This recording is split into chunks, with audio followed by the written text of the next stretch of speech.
মিথ্যাবাদীদের সাথে কখনো তর্ক করবেন না, কারণ তারা সত্যের ধার ধারে না। তারা নিজের সুবিধা মতো কথা পাল্টাতে জানে। আপনি একটানা সত্য বলবেন, তারা প্রতিবার মিথ্যার নতুন গল্প বানাবে।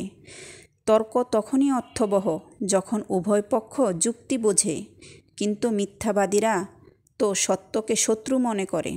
তাদের কাছে তর্ক মানে জেতা, সত্য প্রমাণ নয়। তারা আপনাকে এমন এক খেলায় টেনে নেবে যেখানে নিয়ম শুধুই তাদের নিজের মতো। শেষে আপনি ক্লান্ত হবেন আর তারা হাসবে জিতে গেছে ভেবে। তাই জ্ঞানীরা বলেন, মিথ্যার সাথে নয়, সত্যের পথেই থাকুন, কারণ সত্য একা হলেও শক্তিশালী আর মিথ্যা দলবদ্ধ হলেও দুর্বল। মিথ্যা সম্পর্কের 1000টা মানুষ থাকার চেয়ে সত্যিকারের সম্পর্কের একজন মানুষ থাকাই শ্রেয়। সেটা হোক বন্ধুত্ব, হোক ভালোবাসা, কিংবা হোক আত্মীয়।